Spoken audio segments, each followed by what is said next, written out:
Olá a todos os estudantes do Direito, é com enorme satisfação que eu dou início à nossa segunda aula, que será sobre a teoria da Constituição.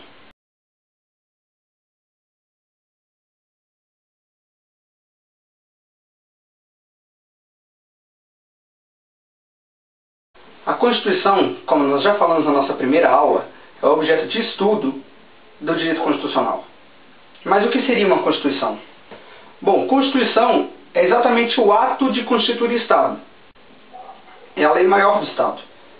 É a lei suprema, a lei que vai reger toda a sociedade, que vai versar sobre a organização político-jurídica e administrativa de todo o Estado. Existem três concepções para se classificar uma Constituição: a sociológica, a política e a jurídica. A concepção sociológica, a teoria de Fernando Lassalle, diz que a Constituição é o conjunto de fatores reais de poder na sociedade. Nessa concepção, a Constituição só terá valor se corresponder ao que a sociedade encara como importante. Corresponde justamente aos fatos sociais daquela sociedade. Uma Constituição que não corresponda com a realidade da sociedade, ela não terá eficácia alguma e será uma mera Constituição de papel. Observe que nessa teoria, a Constituição não precisa ser positivada, pois uma Constituição escrita servirá somente para expor o que a sociedade já escolheu para ser a sua Constituição.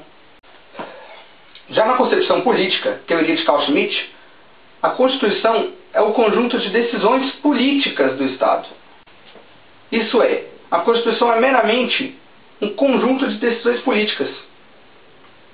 É um mero instrumento político, utilizado pela parte dominante da sociedade para exprimir suas vontades.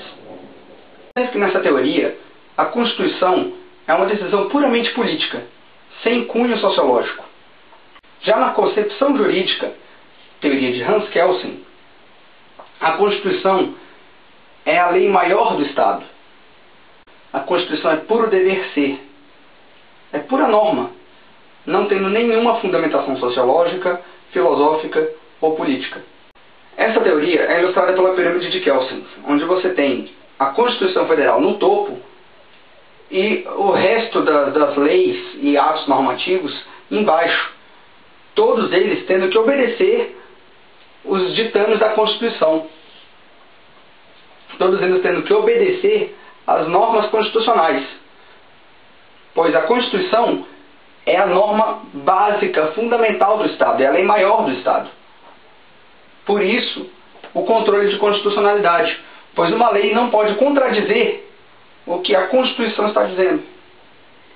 De todas essas teorias hoje, a mais relevante para o direito é a concepção jurídica, onde nós temos a Constituição como a norma fundamental, a lei maior do Estado. Agora que já entendemos o que é uma Constituição, podemos classificá-la. A classificação de uma Constituição pode ser de acordo com sua forma, de acordo com seu conteúdo, de acordo com sua extensão, sua origem, sua elaboração, estabilidade e quanto ao modelo. Quanto à forma, a Constituição pode ser escrita ou não escrita. Quando nos referimos a Constituição escrita ou não escrita, estamos nos referindo a uma Constituição que está codificada ou não. Uma Constituição escrita é aquela Constituição que está num documento único, que se encontra num código. A Constituição não escrita é justamente aquela Constituição esparsa, aquela Constituição que se encontra no meio de várias leis de um país. Por exemplo, nós temos a Constituição brasileira codificada num documento único. A Constituição brasileira é uma Constituição escrita. Já a Constituição inglesa, ela se encontra no meio das várias leis que regem aquele país. E por sua importância, ela acaba ganhando status constitucional, mas ela não se encontra codificada em um documento. Ela se encontra esparsa no meio de várias outras leis. Nós podemos classificar a Constituição como material ou como formal.